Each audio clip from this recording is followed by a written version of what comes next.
Hi there, my name is Floris Koopmans. I'm the Business Development Manager for the Intellectual Property Division of Unilin, and I will be your host during this webinar today. First of all, I want to thank you all for following this session. You probably have followed quite some webinars in the last weeks, but I am very excited to be welcoming you to our first ever webinar. It is our plan to do more of these sessions in the future on topics and new innovations that might interest a large group of people in the flooring industry. So this is definitely not a one-off. Maybe let's start with some guidelines for this session. Of course, everybody is welcome to ask questions, but we would like to ask you to use the questions function at the right of your screen if you have any questions. We have more than 180 people from over 15 countries all over the world that have registered for the webinar today, and our video experts advise us not to stop the flow of information during this presentation. We have, however, several colleagues stand by that will try to answer your questions while I continue the presentation. And of course, if you have questions after this session, we can schedule a meeting or a call to answer them. So please do not hesitate to contact us afterwards via email. With that being said, I suggest that we jump right in. Before going into the specifics on the different locking technologies, I want to provide some background that is essential to value the locking properties of flooring.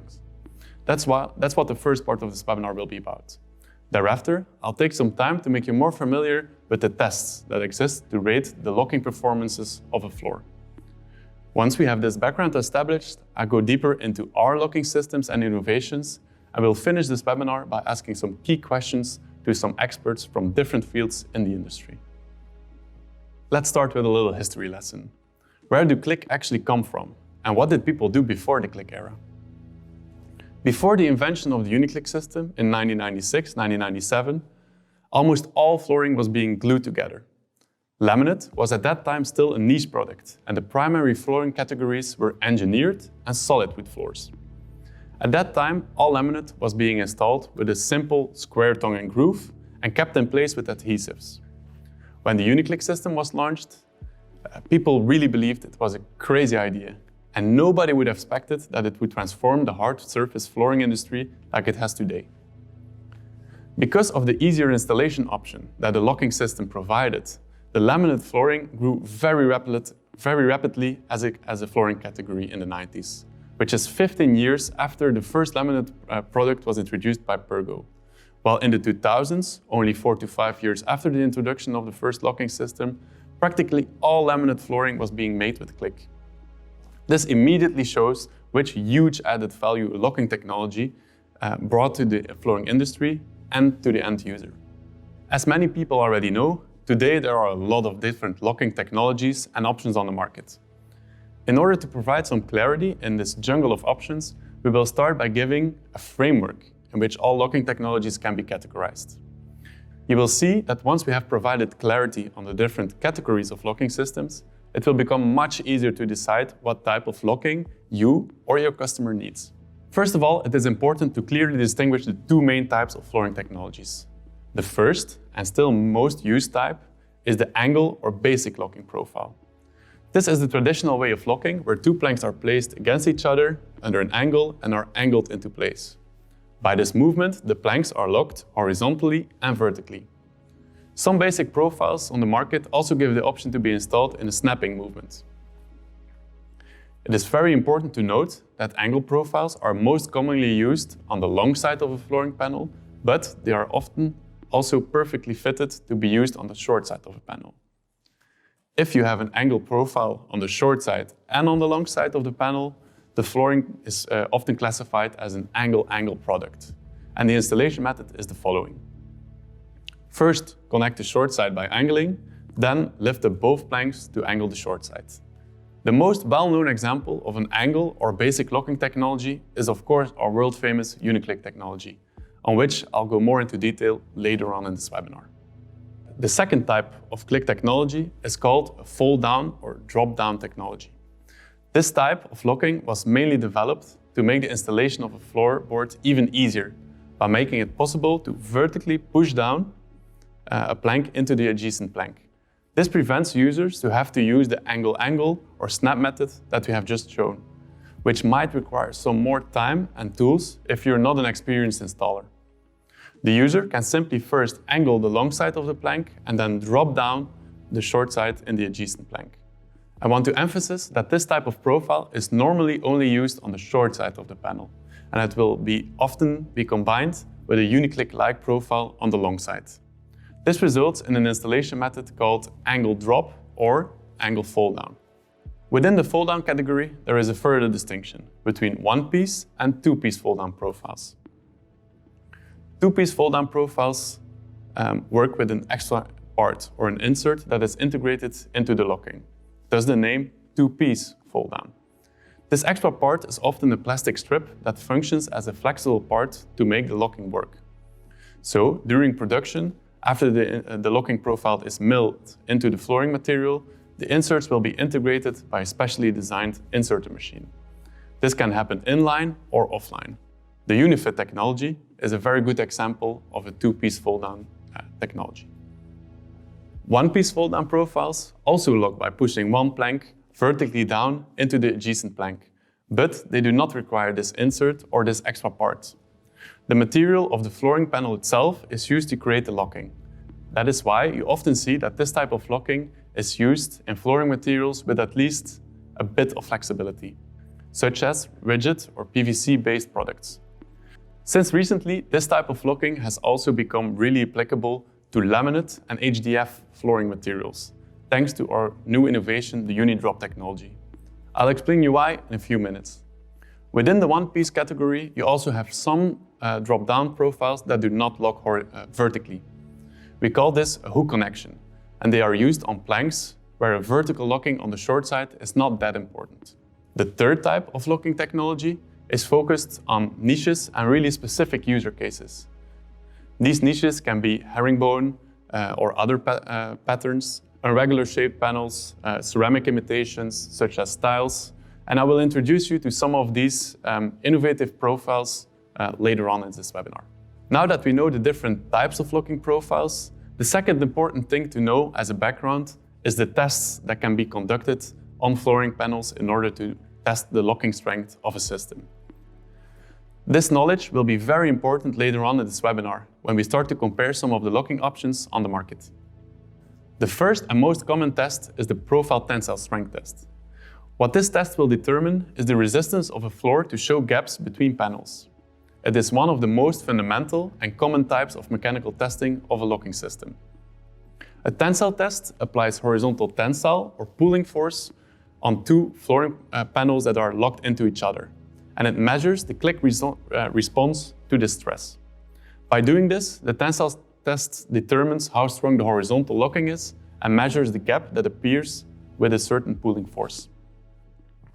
Tensile tests are conducted on universal testing instruments and are quite standardized and fairly easy to perform. That's why we can definitely recommend manufacturers to perform this test on their flooring from time to time. In practice, the operator will fasten two cut-to-size flooring boards that are locked into each other into the machine. Once the test is set up, the machine will practically do all the work and put an increasing amount of pulling force onto the floorboards, ultimately separating them from each other. During the test, the machine will plot different graphs that show the strength of the pulling forces applied and the amount of strain of the material. For a floor to pass a tensile strength test, it should be able to withstand a certain minimum value of pulling force without giving gaps, for example, bigger than 0.2 millimeters. But it's also very interesting to plot with what force a locking would fully break or disconnect.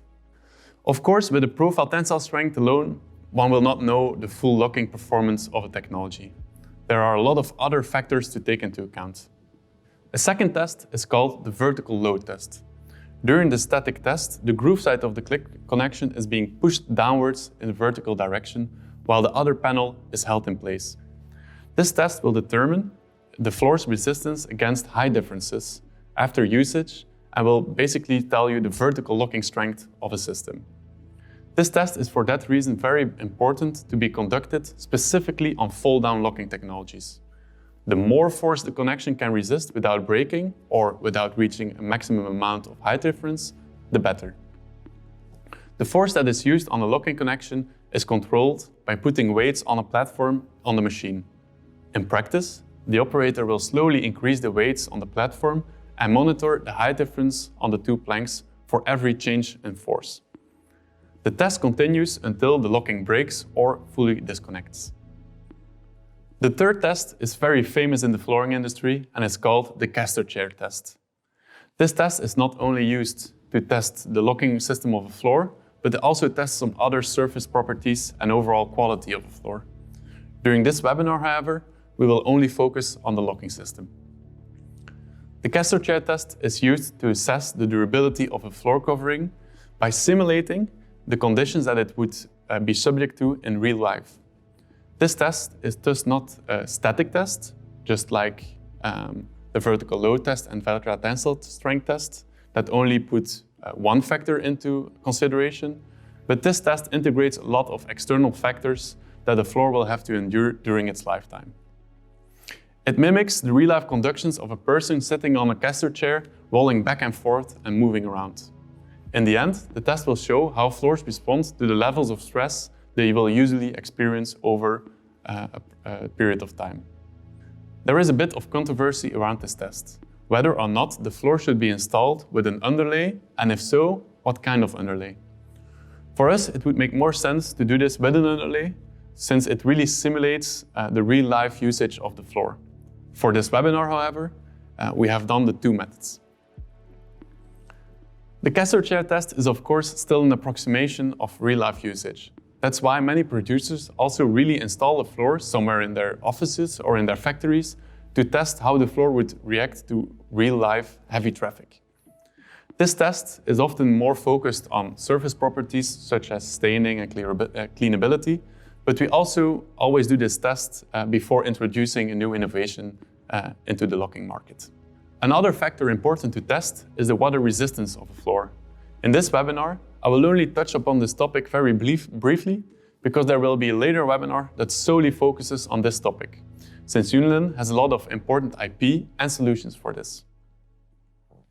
The first test is the aquarium test or swelling test. Floorboard samples are submerged in water and measured for swelling. You'll often see this test at exhibitions and fairs, and the only thing it really shows is that the core material of the flooring product is waterproof or not. For example, a laminate floor with normal HDF boards will soak up the water and the material will swell. PVC boards, however, will not do this. This test should be critically viewed, since when a floor is installed, the water resistance of the core board is only one of many factors that plays a role in the water resistant properties of a floor. It only tests the water resistance of an individual board and not that of the installed floor as a whole. More relevant is the cylinder test. By placing a cylinder on the T-shaped connections of the installed floorboards and filling it with colored water and a bit of soap, the bevels, locking profile, and installation quality are put to the test. After 4, 12, or even 24 hours, swelling is measured and assessed. Also, it should be measured how much water has slipped through the joints of the floor. This can be done by covering up the cylinder to prevent evaporation and measuring if the same amount of water is still in the cylinder as before, and by visually observing if any of the colored water is to be found on the surface, for example, a white paper, underneath the installed floor. One way to test whether an installed floor is watertight is through a mop test. This lab test consists of covering the installed floor with wet mops for 14 hours. Do not just only use water, but also add soap here. This makes for a more rigid trial, as soap reduces the water surface tension. Then assess, is water seeping through the joints, is there any surface damage, or is there any swelling? With all these tests, after the floor has been exposed to water for 24 hours, we also perform a caster chair test, ultimately putting the water tightness and the click system of the floor to the test. Now that we have the background to compare the different locking technologies, we can go more into detail on the benefits, applicability, and points of interest of each of our locking technologies. Let's start where it all began. Uniclick is the established favorite in the industry, thanks to its unmatched efficiency, technical performance, and because it was the first locking profile that was introduced and it really changed the industry forever. This glueless locking technology for flooring works for both the long and the short side of the panel, and it's very easy to be installed by angling or snapping. As mentioned before, the Uniclick is thus categorized as an angle or basic profile and has to be installed by angling one plank down into the other. One very big advantage of the Uniclick, as I mentioned, is that this profile can make use of the snapping method where you install in a horizontal way. Since most of you already know this locking technology very well, I will only focus on the lesser known and unique features and advantages compared to its competition. Since the Uniclick was the first profile on the market, we had the freedom to design the profile to have the best technical performance. Later on, similar profiles were introduced to the market, but they really had to be designed not to infringe the already existing IP, thus sometimes having to give in on technical performance. For example, one important thing to the Uniclick profile compared to its competitors on the market is that Uniclick allows to make use of pretension. This means that once locked, the flexible lower lip will be under a bit of stress, thus pulling the two planks closer to each other. This makes sure there are no gaps or spaces between the floorboards, and this is an important basis if you look at water tightness, and it ensures superb performance of the click connection. This feature, however, it is optional, so there are also versions without the pretension when this would be required. This is also a unique thing about the Uniclick. It's extremely flexible thanks to its design. For producers, Uniclick guarantees a high tolerance control towards height differences and unwanted gaps. Also through this flexible lower lip in combination with contacts and spaces in the joint. This is important for large-scale producers since they will often produce on a very high-speed machinery. At lower speeds, it's quite easy to control tolerances, but in a real production environment, this feature is really key. Next to the pretension, Uniclick also uses a technique of fixation, which limits the movement of two boards when walked on. These movements are one of the big causes of creaking sounds, so it's an important factor to take into account when you're choosing a locking system. The Uniclick profile is applicable in really all materials from a thickness of 3.2 mm onwards. Something that many of you might not yet know about the Uniclick profile is that it proved so good to work in flooring that with minor adaptations the profile is now also being used to install wall panels and even furniture. As I mentioned before, Uniclick is really the reference locking profile on the market. Further innovations in locking really focused on either easiness of installation, such as the fold-down technologies, or on niches on the market, such as patterns or tiles, etc. That brings us to our fold-down technologies. Developed for the ease of installation and installation flexibility, and they are very popular in do-it-yourself chains in the US, for example. Let's start with our already well-known Unifit technology. It's a two-piece fold-down profile and thus makes use of a plastic insert. This plastic insert creates immense installation flexibility. This profile for the short edge can be assembled in three different ways: angle, drop, and snap. It is the only profile on the market that has this immense flexibility. The board can be disassembled either by shifting horizontally or by angling, which ensures no damages will occur. This technology is commonly used for thick and less flexible materials, such as thick engineered wood planks or in stone-like materials such as MGO, but you'll often see laminates with a Unifit profile. One big advantage compared to some competing alternatives is that our inserts are delivered on one big roll, and they are cut to size in line. It doesn't matter how wide your board is, the insert will be cut to size during the production. With the Unifit, you do not have to know right away what width of panel you will make, so this creates immense flexibility for the producers. Of course, we also have a fold-down solution for those who prefer to work without the plastic insert.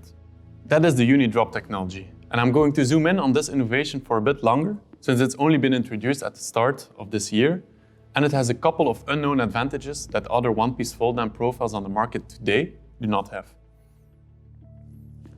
Our Unidrop technology is actually an improvement of the Unipush technology. Some of you might know the Unipush name already, but it is the name of our first one-piece fold-down that we introduced in 2016.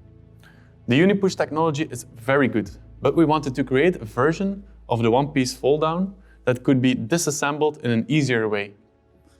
Because the disassembly of fold-down profiles today in the market poses problems sometimes. The fold-down profiles on the market today have to be shifted horizontally to be correctly detached. However, end users are not always aware of this, and they try to detach the planks vertically or with an angle movement, which of course results in the breaking of the locking profile. This caused a lot of damage claims and unsatisfied end users. That is why we tried to tackle this problem that existed in the fold-down category for many years, and it is out of this process that the Unidrop was born. Because we wanted to solve the deinstallation problem, we were forced to play with one of the standard angles in the profile, which we changed from a negative to a positive angle. In the past, it was believed that this negative angle was necessary to get enough vertical locking strength.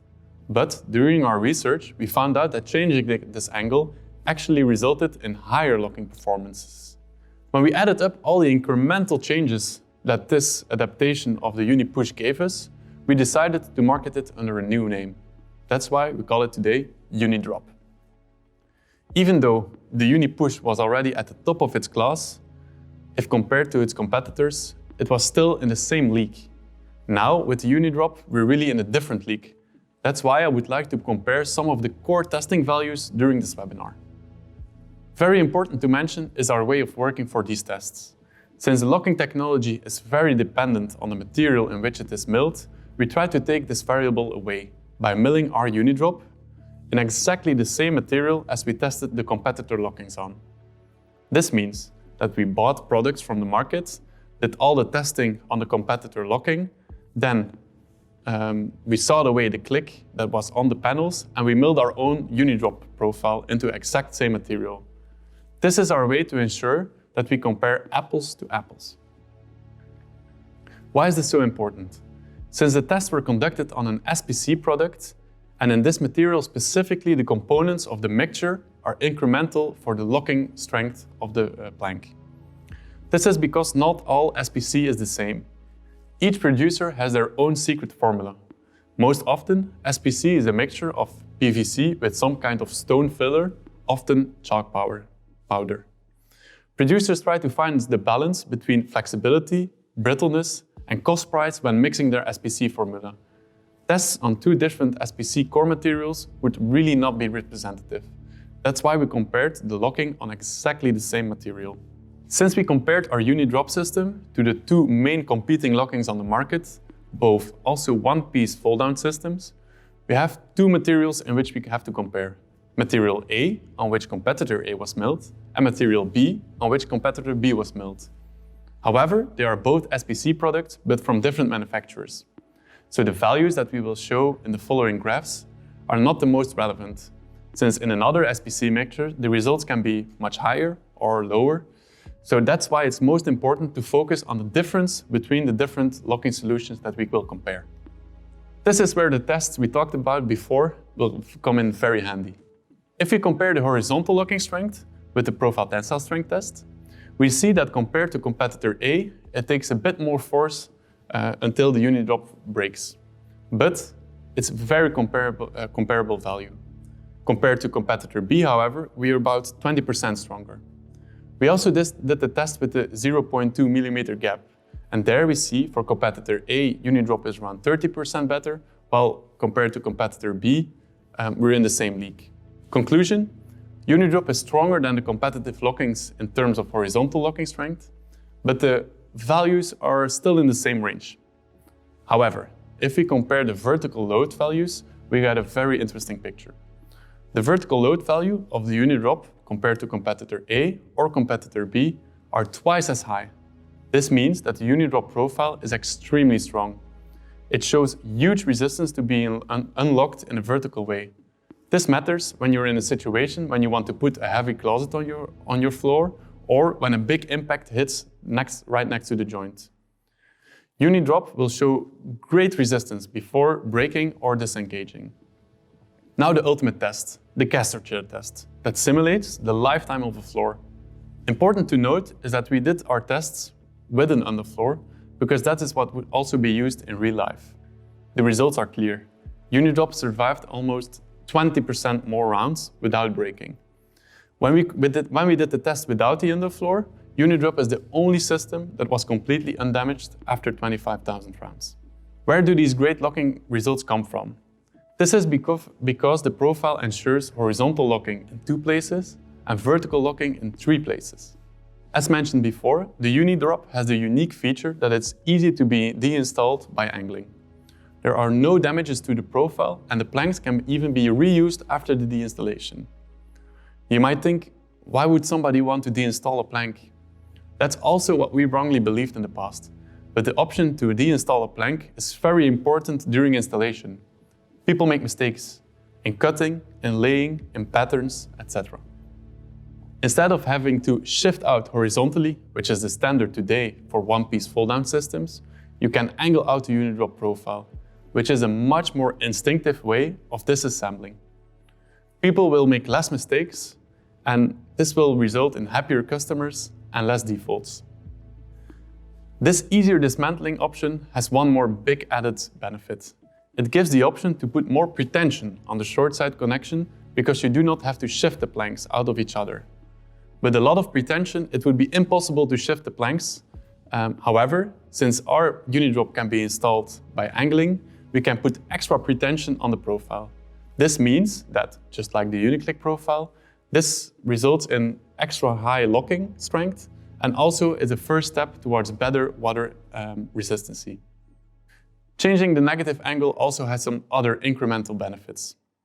For example, producer will also experience much higher milling tolerances, since the negative angles are very difficult to mill and a smaller milling blade is needed to mill all other one-piece fold-down profiles on the market today.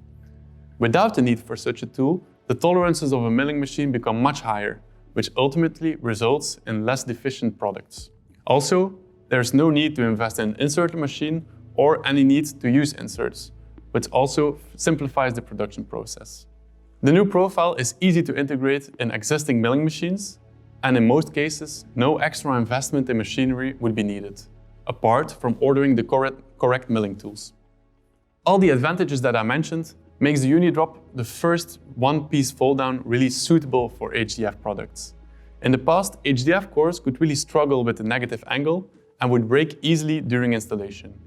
Our Unidrop solves these issues. Also important to mention, the Unidrop profile also has a very short tongue and groove compared to other fold-downs in the market. This means less material waste. The groove lip for Unidrop is around 9 mm, which is around the same length as our Uniclick profile, but around 4 mm shorter than the Unifit and other fold-downs in the market, which are around 13 mm. Then, the last and also important background fact on Unidrop: how does it actually lock?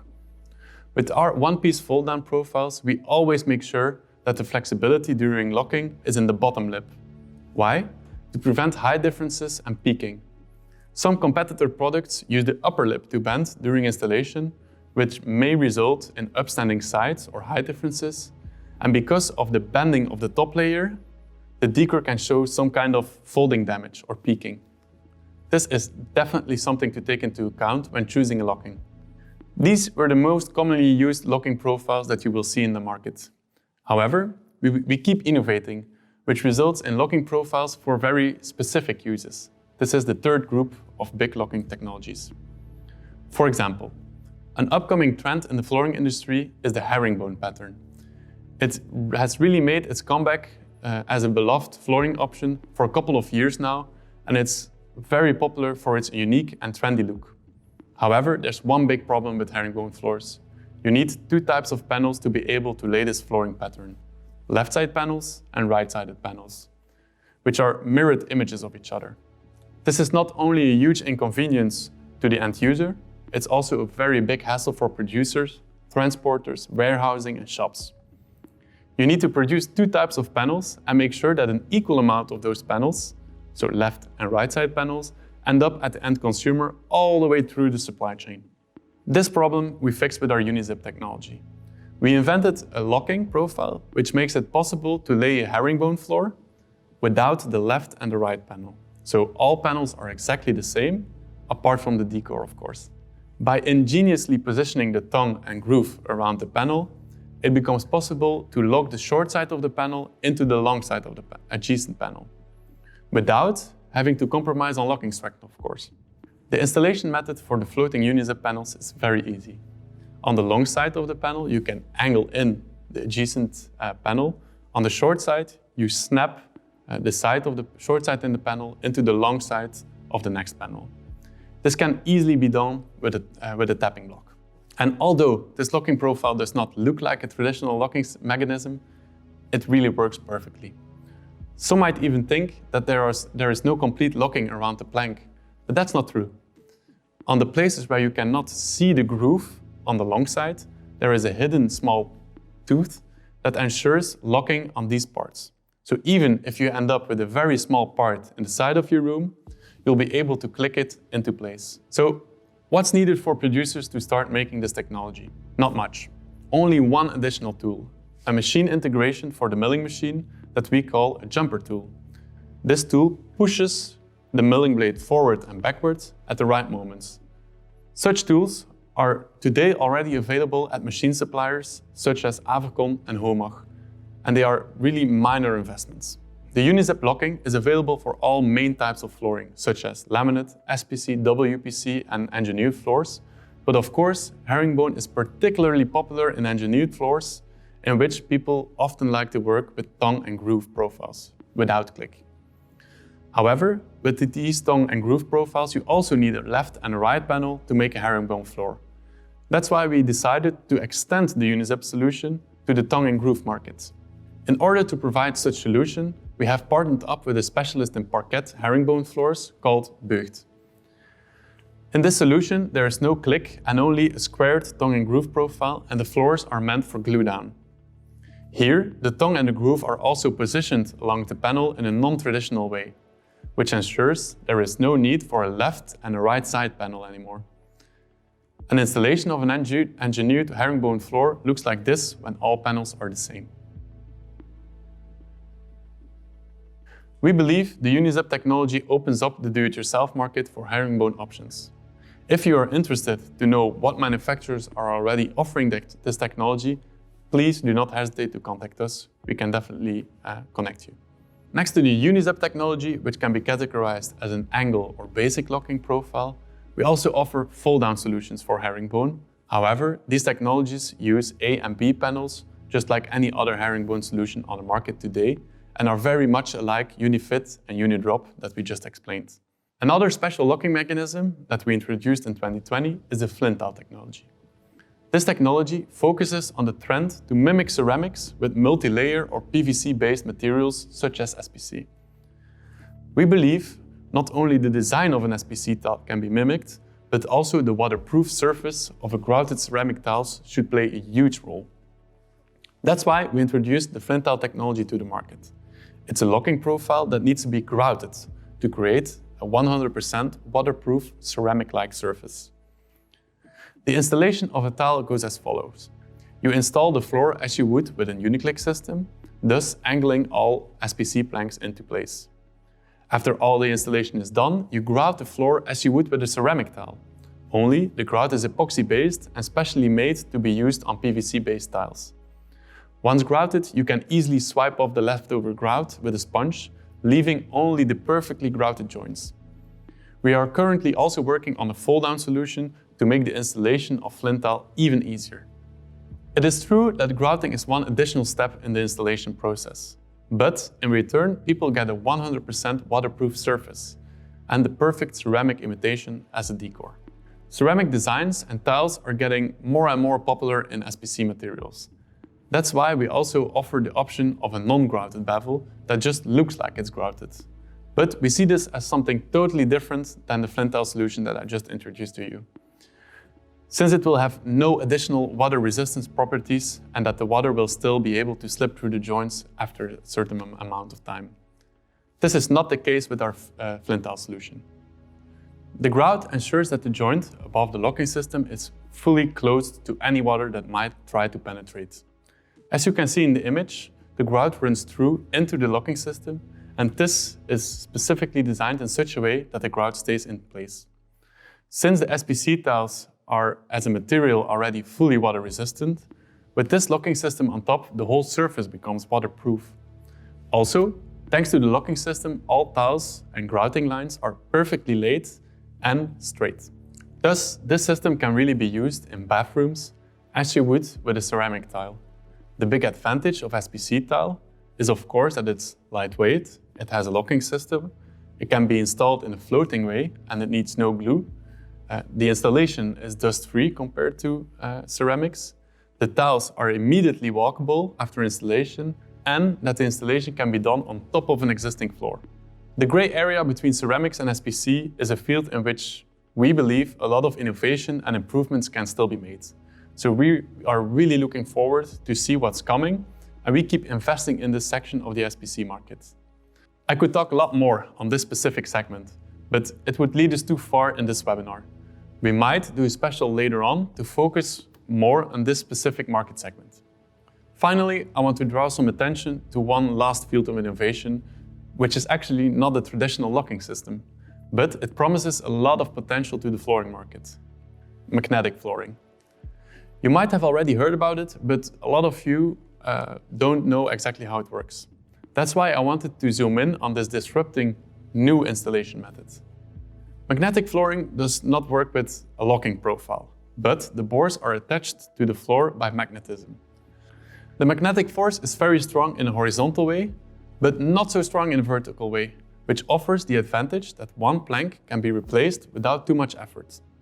Note that the planks are not attached to each other, as we are used with click. So no saw or any other tools are needed to replace a panel. You can easily pull one plank up with a strong piece of duct tape. This is only one example in which the benefit of a magnetic flooring comes forward. But we can easily think of more examples. Stores or restaurants where they want to change the flooring every 2 years, or where they want to make an advertisement on the floor, for example. Or if a shop wants to create a walking path in a different color that changes from time to time. It suddenly all makes sense with magnetic flooring. Once installed, it offers a lot of flexibility to change your floor in a minimum amount of time, and the boards can perfectly be reused. The magnetic flooring solution that we offer for license contains a couple of components. First, you have the solution that is magnetically receptive, just like a fridge or any metal object, and it gets installed onto the floor. These solutions come in different forms, such as an underlay that can be rolled out, but also as a resin or a paste that can be kind of painted on the floor. The second component is, of course, the flooring tile that also has been magnetized. Also here, there are different solutions to do this in practice. The first option would be to magnetize the entire backing of your flooring board so that the back really functions as a magnet. Another solution is to work with a magnetized tab or sticker that can be attached to any flooring board or carpet tile at the place of installation. There's much more to tell about magnetic flooring. That's why we plan to also give a webinar special specifically on this topic later on this year. As a finisher for this webinar, we wanted to ask your questions to some experts in the industry. Thanks. The very first question that we got is, how is the wheelchair test done in practice? I asked this question to Jan de Rik, our expert in locking at Unilin. The wheelchair or caster chair test is an important test. It is used to evaluate the durability of a floor by simulating the conditions to which floor coverings are exposed during normal use. For this, the floor is subject to a prescribed number of rotations performed by 3 casters. The casters are loaded with a load of 90 kilograms and move in a multi-directional pattern, which stops and starts at every change of direction. 25,000 cycles must be completed to pass the test. We make frequent use of this test during the production for our licensees, as well as for our development of our new profiles. Next question is also about machinery. What machines do I need to start an SPC project? This question we ask to Homag, Hello everybody, my name is Florian Brockhammer and I'm answering your question. What machines are necessary when I want to start an SPC project? First of all, you need a board production factory consisting of several machines, such as an extruder in connection with several mixers, a film lamination or a direct printing line, and an UV coating line. After all these production steps, the slabs are ready and they go to the profiling line. Normally, a profiling line consists of a feeding system for stacks of slabs, a multi-rip saw to cut the slabs into strips, a crosscut saw to cut the strips into single panels, a double antennoner for the profiling of the panels on their long sides, another double antennoner for profiling of the short sides, a bevel lacquering system for the lacquering and drying of the bevels, if there are bevels or if there are white bevels that need to be lacquered, then a stacking and a cardboard packaging equipment, then a palletizing and a pallet packaging system. Yeah, and that's it. And all these production steps can be integrated in one line, so only 4 or 5 operators are necessary. And with this line you can produce up to 8 to 10 million square meters per year. The third question is a very good one. Milling SPC is very difficult since it has stone components inside and it's such a hard material. Is there a solution for this? Is there an easier way to mill SPC? I asked this question to Loiko. Before I talk about the advantages of these tools, first a few words on the design of eco tools. Roughly said, the number of teeth on the tool is divided into groups, which we also do, for example, on our saw blades. If you have, let's say, a group of 3 teeth, the first 2 will take 1/2 of the profile, while the third one takes the complete profile. You could say that this is simply a reduction of the number of teeth, but this isn't the case at all.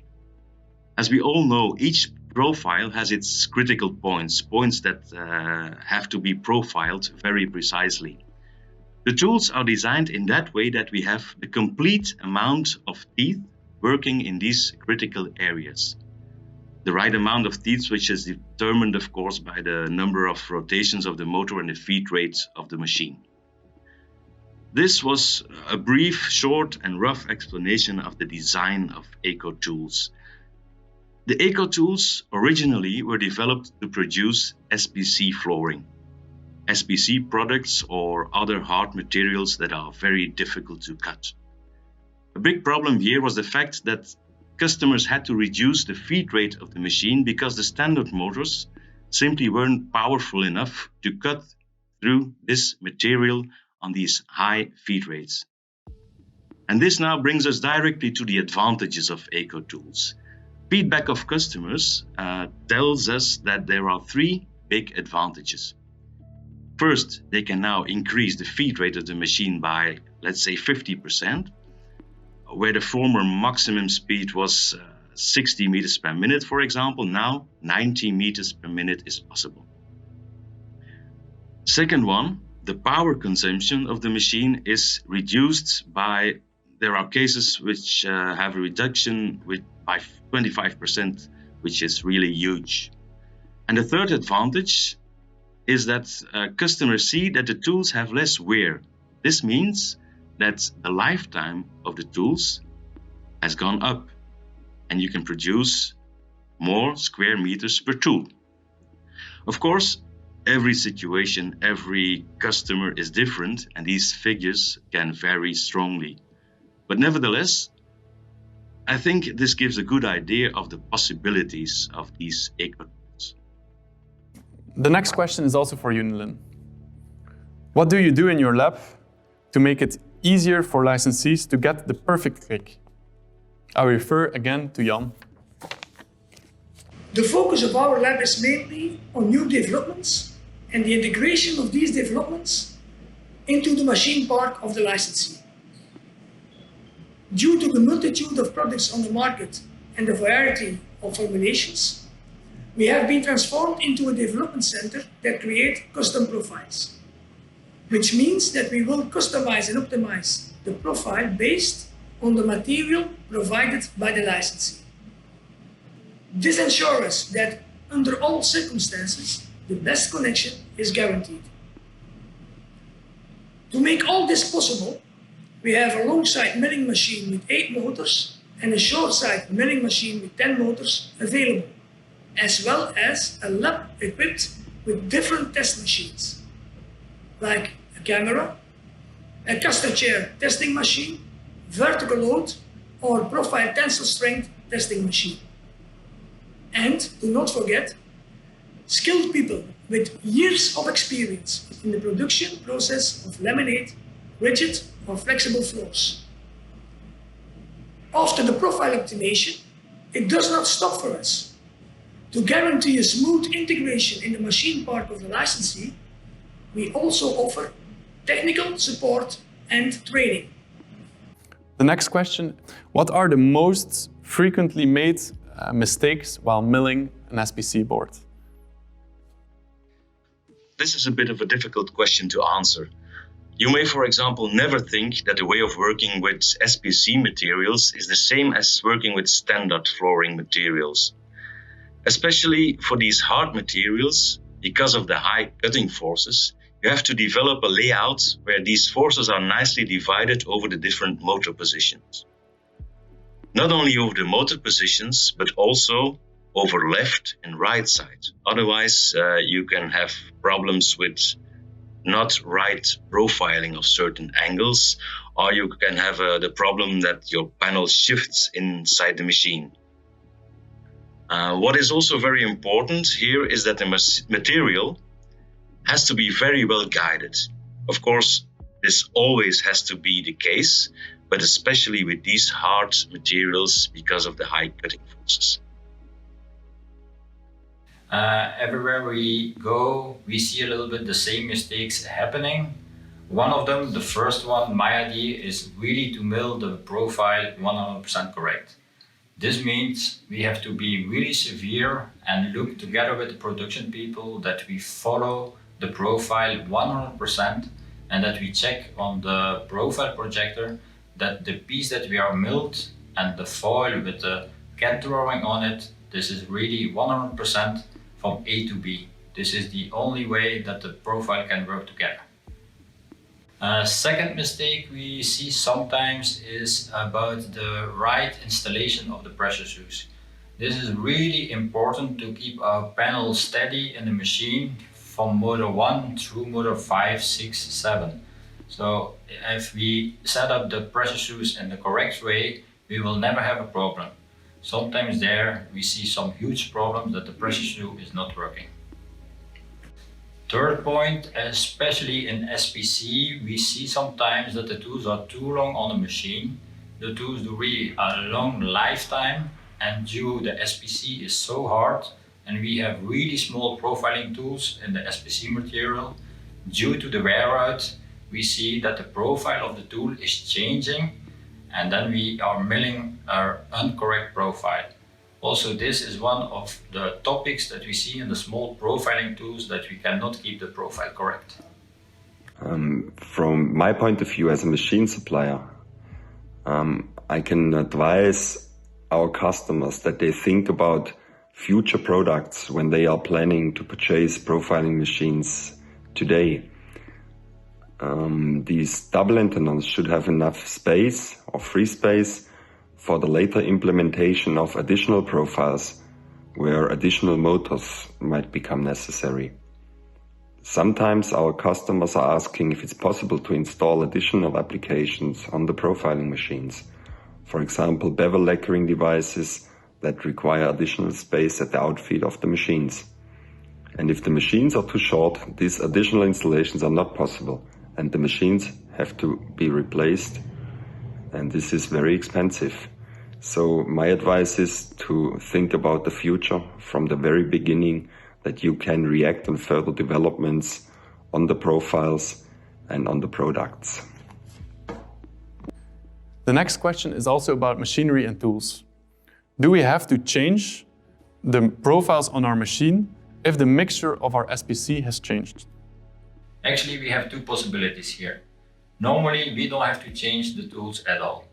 If we change something, it would be the profile. This is why we ask to you, our customers, to send the new samples made with the new mixture to Unilin, that they can double check if the profile is working in this new mixture. If it works, everything can stay the same.